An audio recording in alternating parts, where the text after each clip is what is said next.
뭐야? 왜 음악이 왜 그래? 음악이 왜 그래? 음악 이상한데?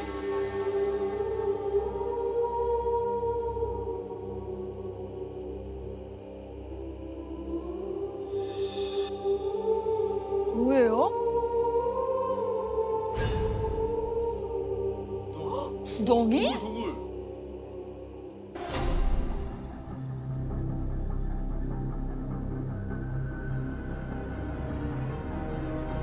아니 뭐야? 우리 왜 한국 사회 이런 우리 한국 사 아닌 것 같아.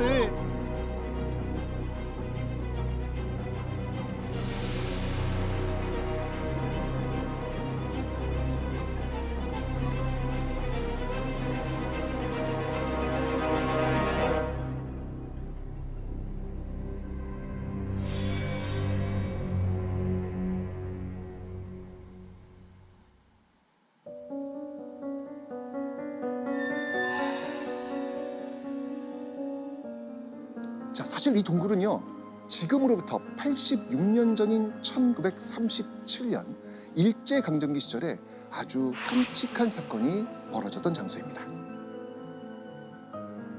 사건 현장을 조사하던 일제 경찰은요, 현장의 모습을 자세히 보고 소스라치게 놀랄 수밖에 없었죠.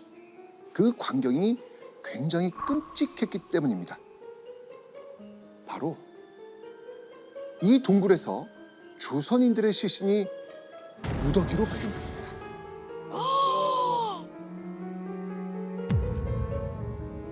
자, 과연 몇 구나 발견되었을까요? 무려 40여 구나 됩니다. 아 어떤 구덩이에는요, 8명의 시체가 서로 엉켜 있었고요. 어떤 구덩이에서는요, 한 엄마가 죽은 채로 발견됐는데 등에는 갓난아기를 업고 있었습니다. 자, 그런데요, 이렇게 처참하게 암매장당한 조선인들에게는 한 가지 공통점이 있었습니다. 바로 특정 종교를 믿었다는 거죠. 종교? 백백교, 휜백 가르칠 교. 한 사람의 흰색으로 천하를 하얗게 만든다라는 뜻을 갖고 있습니다.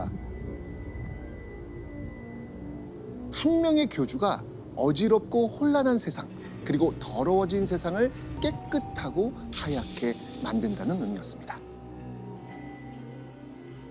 이 말은 내가 곧 신이요 라는 말이었죠. 그런데 이 말 어딘가 모르게 이상하지 않습니까? 네. 사이비 종교. 요즘에 인기가 있는 그 시리즈가 있잖아요. 요즘 맞아요, 시사 맞아요. 프로에서 제목이 많이 그거예요. 나오고. 엄청 많이 맞다. 나와요. 제목이 그 나는 신. 네. 맞습니다. 한마디로 백백교는 일제강점기 많은 조선인을 홀린 사이비 종교였습니다. 조선 사람들의 마음을 파고들었던 백백교는 대체 어떤 종교인지, 백백교의 교주는 어떻게 조선인의 마음을 훔쳐 신이 될 수 있었는지, 오늘의 주제, 사이비 백백교 교주는 어떻게 조선인들의 신이 되었나, 낱낱이 벗겨보겠습니다. 전종훈이 정식으로 백도교의 교주가 되고 약 7년의 시간이 흐른 1919년의 어느 날, 백도교 신도들을 대혼란에 빠뜨릴 만한 일이 벌어집니다. 전종훈이 갑작스레 병으로 사망하고 만 겁니다. 근데 그 신인데? 그렇죠. 백도교는 교주를 유일신, 그러니까 불로 장생하고 무병장수하는 신적인 존재라 속이고 사람들 끌어모은 거잖아요. 네. 그런데 무병장수해야 할 교주가 사망했다? 그럼 어떻게 되겠어요? 말이 안 되죠. 아니 내가 믿으려는 신이 죽었어. 그럼 그게 신이냐고요? 다 그러니까 흩어지겠죠. 다 거짓말한 게 되죠. 이런 신도 나온다니까. 네. 네. 그렇죠? 그렇죠. 맞습니다. 그래서 이때 누구보다 재빠르게 움직인 인물이 있었습니다. 아들. 바로 아들 전용해. 전용해는 너무나 충격적인 행동을 벌입니다. 아버지 전정훈을 몰래 안매장합니다. 와. 자칫하면 교단 자체가 끝장날 수도 있는 중대한 문제였던 겁니다. 그래서 전용에는 아버지가 사망했다는 소식을 숨길 수밖에 없었던 겁니다. 그리고 아버지 전정훈이 사망하자 전용의 머릿속에 이런 생각이 번뜩였습니다. 바로 대를 이어 종교를 이어나가야겠다는 것이죠. 당시 전정훈은 백도교를 이끌며 자신의 추종자들에게 큰 돈을 바치라 했거든요. 백도교의 신도들을 그대로 끌고 새로운 종교를 만든다면 어떻게 될까요? 그러면 내가- 계속 대대손손 돈을 만지면서 살 수 있는 거잖아요. 그렇죠. 맞습니다. 자, 그렇게 둘째 아들 전용회가 만든 종교 백백교가 탄생을 한 겁니다.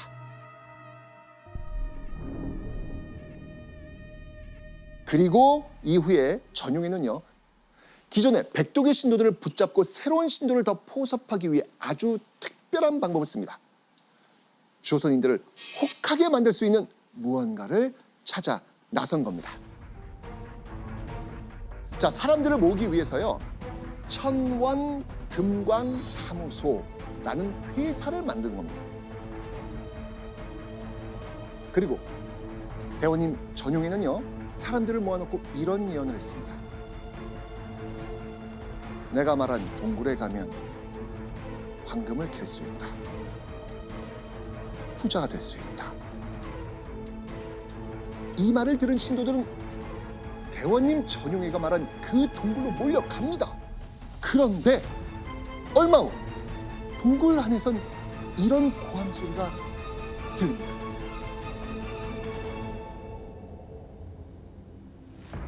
여기 노다지가 터졌다.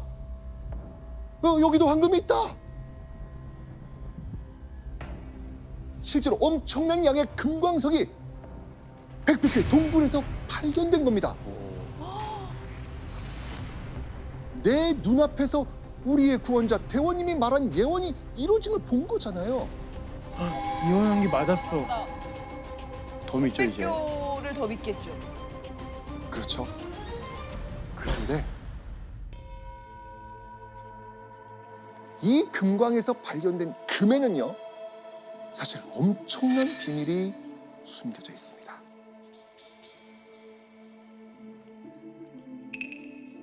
먼저 전용에는요, 금광 사업을 위해서 문을 닫은 폐광 하나를 싼 값에 인수합니다. 폐광입니다. 그럼 그 안에 금광석이 있겠어요, 없겠어요? 전혀 없- 없겠죠. 그래서 전용에는요, 백백교의 간부에게 이런 지시를 내립니다. 순금을 구해와서 내가 시키는 대로 해라. 그리고 어렵게 구해온 금을요, 몰래 밤에 작두로 짧게 잘라서 돌에 박아 넣었던 것이죠. 대박이다. 아무것도 아닌 돌을 단숨에 금광석으로 탈바꿈시킨 겁니다. 그리고 천원금광 사무소가 있던 곳 어디일까요? 바로 동두천의 산. 아까 그 경기 동두천 맞습니다. 첫 번째 영상이요? 맞습니다. 우리가 오프닝 때 보았던 수많은 사람이 안매장되어 있었던 그 산입니다. 끔찍한 시신이 발견됐던 장소가 원래는 금을 캐던 금광이었던 것이죠. 사진 속에서 봤던 사무실 외에도 금을 캘 때 꼭 필요했던 금방앗간이라든지 화약고 같은 것도 갖추었거든요. 그러니까 다시 말하면 금광인 것처럼 꾸민 게 아니라 실제 금광을 차린 거였습니다. 게다가 신도들을 초청해서 성대한 개광식까지 했죠. 그런 상황에서 이게 사기일 거라고 생각하는 신도들이 많지 않았다는 겁니다. 자, 이 사진은 바로 백백교의 주요 간부들.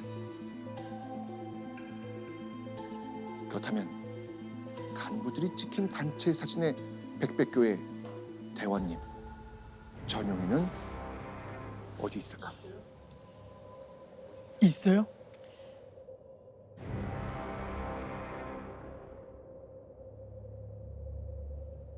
전용희는 사진 속에 없습니다. 어? 아, 그치. 신비주의 전략을 취한 전용희는요 자신의 얼굴을 드러내지 않습니다. 그리고 백백교의 동굴에서 금광석이 발견됐다는 소식은요 얼마 지나지 않아 조선 팔도에 쫙 퍼집니다. 그러자 이 기회에 더 많은 돈을 벌어보자고 생각한 부자들까지 백백교가 만든 금광에 모여들기 시작합니다. 자, 그렇게 이 천원 금광 사무소를 찾아오는 사람들은 날로 늘어나기 시작합니다. 그런데 이때 전용희는 이들에게 슬쩍 이런 말을 내뱉습니다.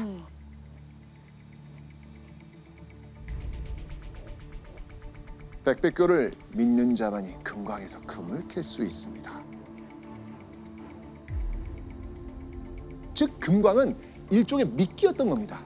금을 미끼로 백백교의 신도들을 모았던 것이죠. 그리고 전용희는 사람들에게 이런 말을 합니다. 지금 일본의 통찰에 있지만 가까운 미래에 반드시 백백교 교주의 통솔하에 독립될 것이다. 그때 각 신도들은 헌금한 양에 따라 인물의 능력에 따라 대신, 참의, 도지사, 군수, 경찰서장 등에 임명될 것이다. 결국 일제는 망하게 되는데 일제에게서 독립한 뒤에는 전용의 자신이 새로운 신이 돼 조선을 지배할 것이다 라고 이야기한 것이죠. 그리고 그때 낸 돈의 양에 비례해서 자리를 주겠다는 주겠다. 겁니다. 결국 돈 받고 주는 거잖아요. 그렇죠. 자, 돈이 많은 사람들은 이 이야기를 듣고 어떤 생각을 했을까요? 와, 이제 경찰서장 될 수 있겠는데 생각했을 것 같아요. 돈으로 사야겠다. 네. 그러니까요. 내가 헌금을 많이 하면 새로운 세상, 전용의 세상이 왔을 때 높은 자리에 올라갈 수 있으리라 이렇게 생각을 했겠죠. 제 주변에서 정말 가까운 지인 중에 한 분도 원래 우리 집안이 엄청 부자였었다. 우리 할아버지 할머니 세대 때. 근데 우리 할머니께서 종교에 이렇게 깊이 빠지셔서 논 밭 땅을 다 헌금으로 냈다. 막 그런 얘기해서 지금 힘들게 살고 있는 지인도 계시거든요. 그런 분들이 좀 그 당시에 좀 많았던 것 같아요. 네. 자, 그러면 돈이 없는 사람은 어떻게 했을까요? 빚을 내서 헌금을 합니다. 빚을 낼 수 없는 상황. 그럼 어떻게, 근데 답이 없는데요? 노동으로. 아, 그래서 제가 만약에 아버지예요? 그러면은 제 딸을 전용에게 바치겠다. 바치는 거요? 맞아요? 네. 그 경우에는요. 바로 백백교에 가입한 신도들의 딸, 손녀와 같은 어린 처녀들. 진짜 아이고. 이렇게 바쳐진 어린 처녀들을 이렇게 불렀습니다. 시녀. 즉 전용회의 시녀가 되는 겁니다.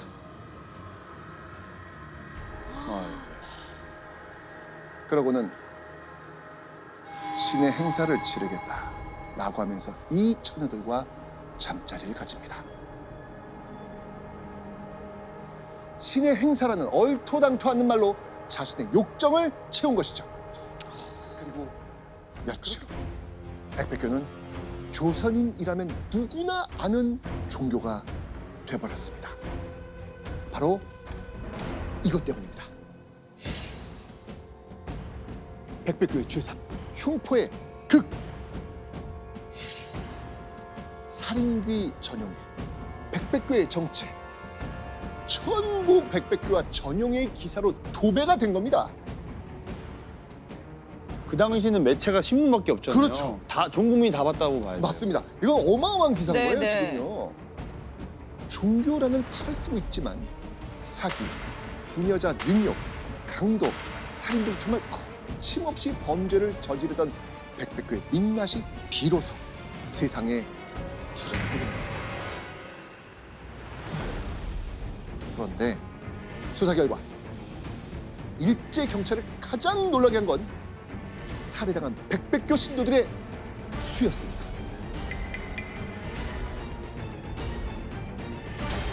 자, 과연 살해당한 이들이 몇 명이나 됐을까요?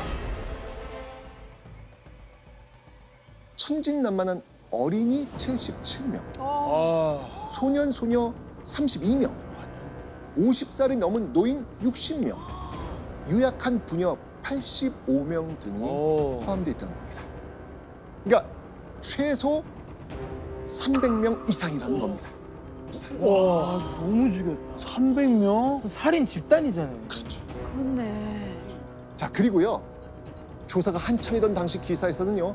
백백규 사건을 이렇게 표현하고 있습니다. 이건 예원 씨가 한번 읽어주시죠. 세계 범죄 사상 전무후무한 범죄 기록이 될 것이다. 백백규 사건은요. 우리나라에서 종교 집단이 벌인 최초의 연쇄 살인이었습니다.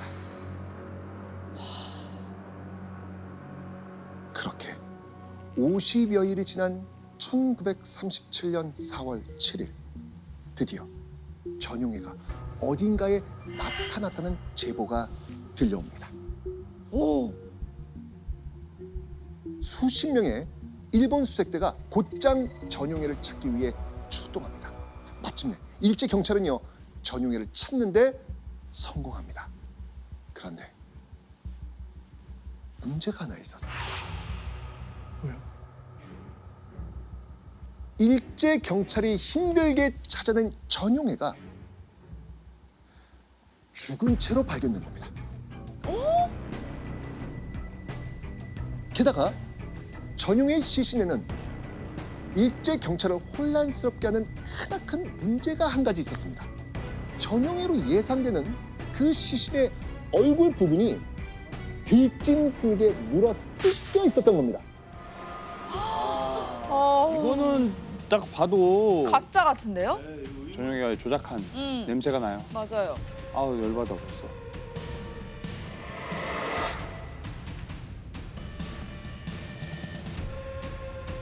일제 경찰은요 진짜 전용해인지 아닌지 확인하기 위해서 시신이 발견된 바로 다음 날 전용해의 아들을 불러 신원을 확인시켰습니다.